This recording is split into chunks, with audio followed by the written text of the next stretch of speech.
this is Freddy with FreddyCanFly, and in today's video we are going to be doing an unboxing. This is going to be for the XL Power 550 kit. I just barely received this. I know it's slightly out of date. It is before the Nimbus. However, the construction and assembly is essentially the same from what I've researched so far. The Nimbus does have some upgraded parts, different anodized metals. However, for the lower cost, or even for all intents and purposes, for being slightly out of date, this kit's still going to work just fine. So I'm going to be doing a full build assembly series for this kit as well. So make sure you guys subscribe and follow along. But for this video, let's go ahead and pop the box open and let's see what you would expect to get inside if you decide to purchase one.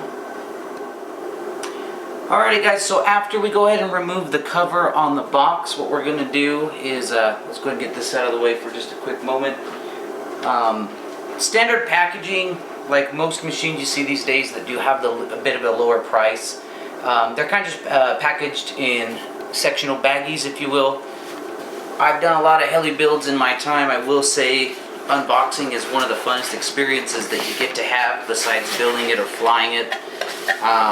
Still to this day, I do have to give the shout out and say that SAB products and the Goblins have some of the funnest and most exciting unpackaging experiences. But as typical, you've got it all sectioned off into a couple of different pieces here. So what we'll do in this first section is let's go ahead and I'll grab the box from the back and we'll take a look at the longer components of the machine. Where you're going to have, so this kit actually comes, and I believe the Nimbus does too, but you've got two different tail booms, and then you've got your mains. You're going to have your linkage rod assembly and everything included in here. So the first thing let's pull out the tail booms. We'll take a quick look at those. I'm not sure the exact color scheme of the newer kit. I think it's a blue and green. I'm not sure if you can still get it in the orange. I want to say that they're all cross compatible. And so, okay, so we've got our mains, and then we've got our two booms, and it sounds to me like let's see, it's not a carbon fiber, so it's a metal, but you can hear that you've got your linkage rod and everything inside this one. I'll probably end up going with this one, more visible, looks better in the air. Either way, you've got an extra, and I actually think that's pretty cool. The XL's doing that because a lot of machines do not come with extras right out of the box. So that's a plus one already in my book. The blades that come with it, here, let's see if we can turn these around. And correct me again if I'm wrong, guys. I'm not sure if this is still the same set they're using on the newer kits like the Nimbus. What the heck are these guys? I'm not even sure. AZ560s. So they're a nice set. I've got a lot of really good reviews on them. I've seen them work performance-wise, and they seem to do the job. But, of course, in my own particular fashion, I'm going to go ahead and stick with my 550 set of blades, which are going to be the RJX. So we're going to be using these during the build process. These things work amazing, and I think they're fantastic. We'll do the same with the tail blades. Those, of course, will be included in the kit. But I'm going to go ahead and swap these out as well with RJX. Just because I like them. I've used them for many years. So that's all that's going to come inside that particular box. Let's go ahead and take a look at the head assembly and mainframe part components. Okay, so moving on to the next box. I'll grab the smallest of the two largest, which is going to be this guy here. This will house essentially all of the innards of the machine. Main rotor, tail rotor, etc. So let's kind of pop it open and we'll take a look. Now, of course, for video length and time, I'm not going to necessarily unpackage everything, so to speak, but there are a few of the items that I would like to address and take a look at, just because they're unique. With it being an XL machine, they're obviously a lot different than your lines or your SABs, even the Neutrons and everything else that are out there. So let's just grab a random package, let's take a look. So you guys will notice a lot of it is not in English.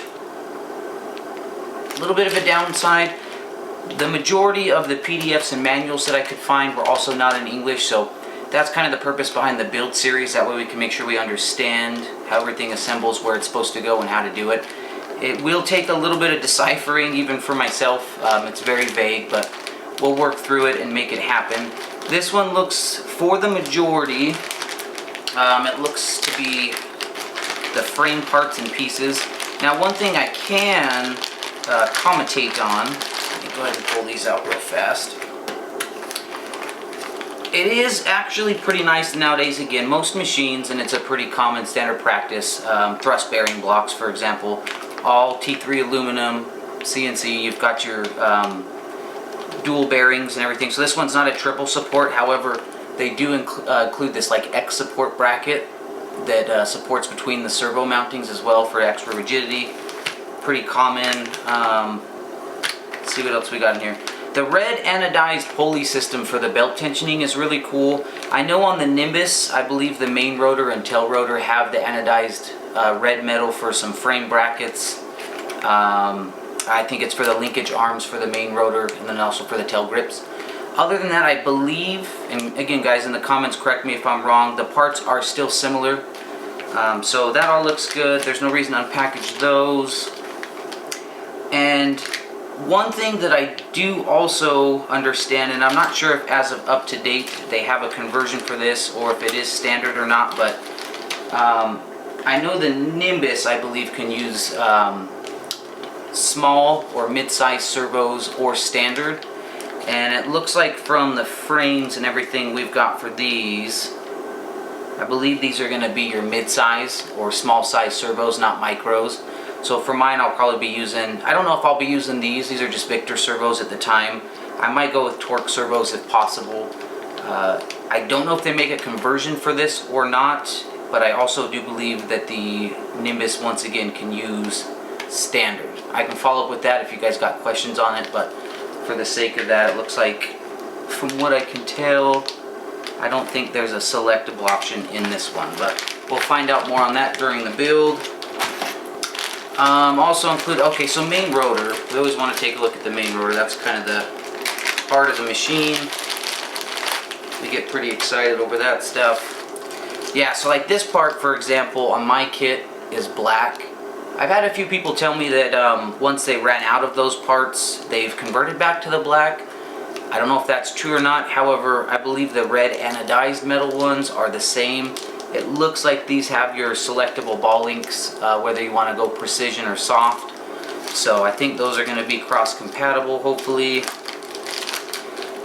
I am actually kind of surprised on this one because with a lot of kits that I've done, the main rotor comes somewhat mainly assembled. You got to tear the whole thing apart, re-grease it, re-Loctite it. So I do actually appreciate the fact that it's completely disassembled.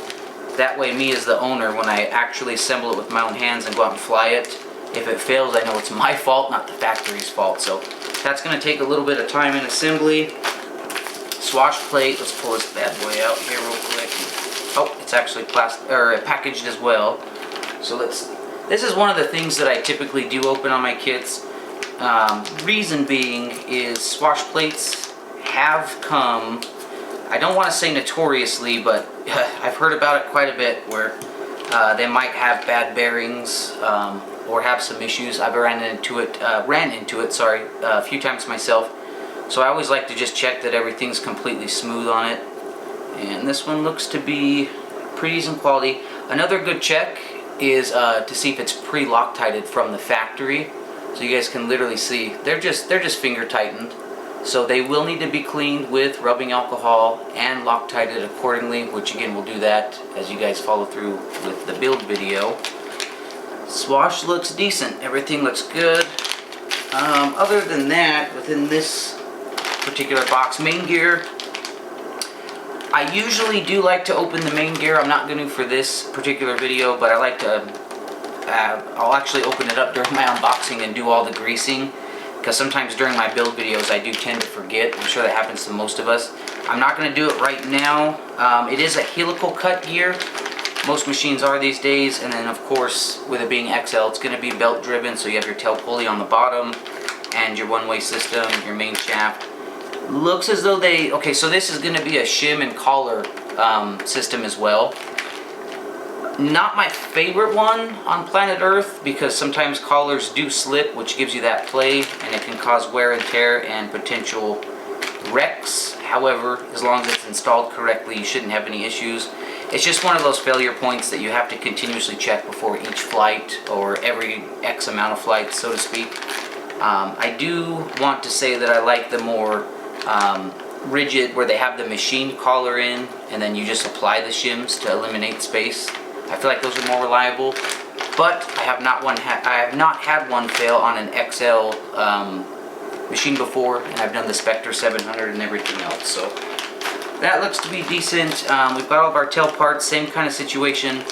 It is disassembled. In this particular kit though, I don't know if you guys can see it through the bagging, but I do have the red anodized tail slider on here, so that's kind of cool. I wasn't expecting that. The theme of this machine for me is going to be all red and black anyway, so that helps me out. These tail blades are carbon fiber. They are unbranded, so I'm not sure exactly which company they belong to, but again, we're not going to be using them, so we don't have to worry about that.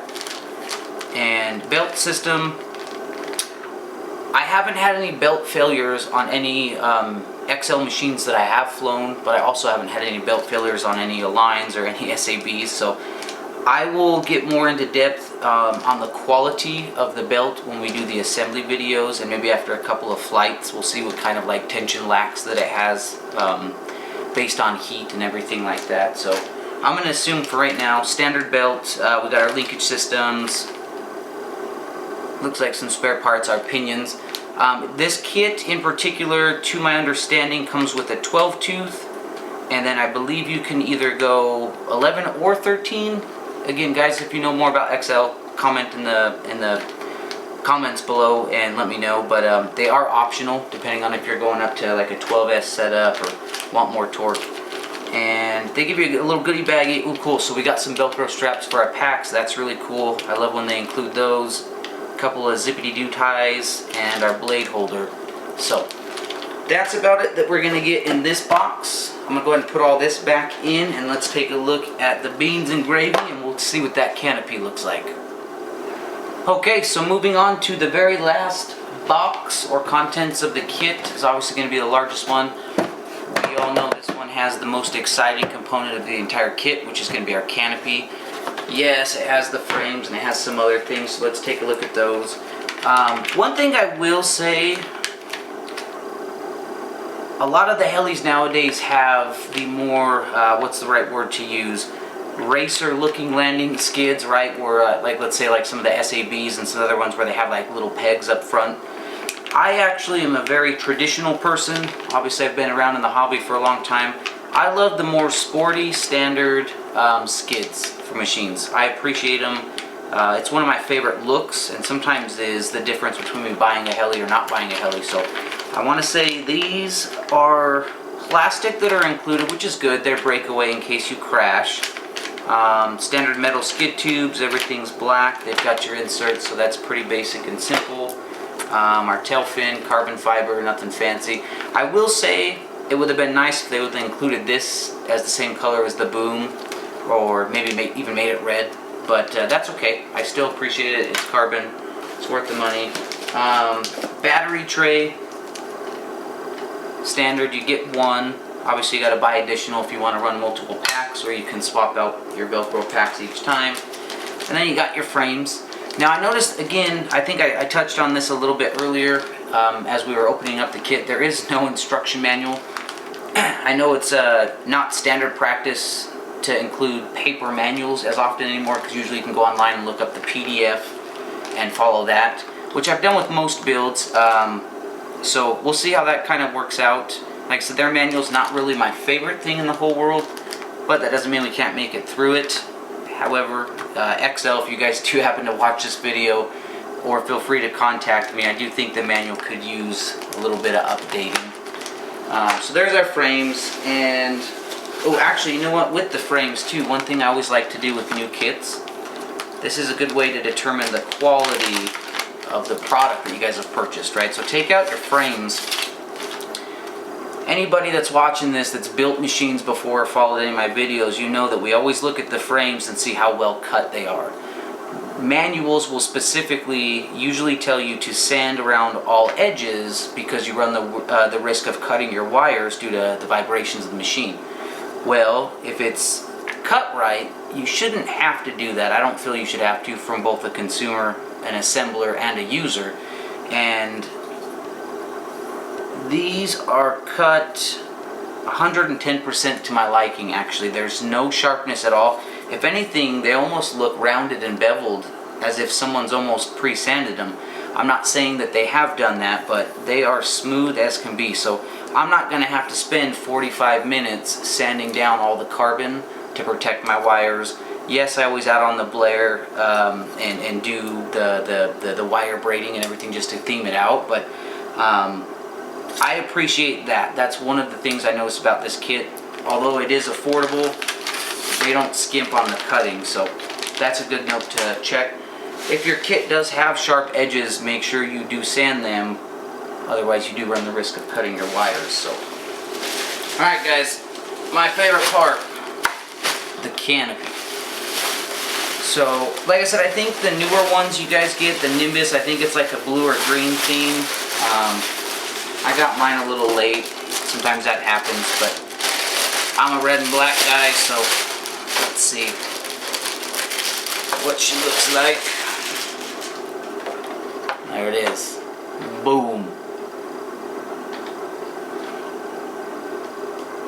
I will say upon first glance, so I've purchased and built, sold and distributed a lot of machines, and over time the canopy designs have not only increased in integrity, look, right, how they look, the painting schemes and everything, but just also the overall rigidity of them. So one thing I really appreciate a lot about the XL machines, especially like with the Spectre 700, is they don't make you buy the magnetics and everything separate. So right underneath you'll notice, see if we can get a good shot here. On the back end here, you've got your pre-glued or epoxied or resined, whatever they use, but it's a clamping mechanism. So when you're putting it on, you still have to be careful because you don't want to flex too hard here or you'll still crack your paint, but it just snaps right together. Fantastic. That should last a lifetime unless your magnets lose their polarity, which I don't see that happening. But one of the coolest is right underneath here, which I'm sure we'll see in the manual. You've got a double stack of neo magnets here, and I'm going to assume one goes to the frame because they have a double-sided pad here of 3mm tape. But so when you slide this bad boy on, you'll disconnect from the back, put it on, snap here, and then it should snap there. At least I'm assuming. So really nice that they have the pre-cut out vents too for your motor and ESC, and just the overall paint scheme. The taping doesn't look to be blemished. It looks like it's pulled correctly. And overall, this is probably one of my favorite canopies out of most of the stock kits, instead of getting like a cano mod or something that's custom painted. So love it to death. As I said earlier, guys, I'm going to be doing the full build series for this particular model, so follow along as we do that. It should be identical to the Nimbus as well, plus or minus some different characteristics of the parts. So it should suffice in that manner, and then we'll go ahead and we'll take it out, we'll do some test flights, we'll give it a final review, and we'll see if the XL Power 550 is worth the money. Thanks again for watching the out-of-box review for this particular product, you guys, and remember, if Freddy can fly, so can you.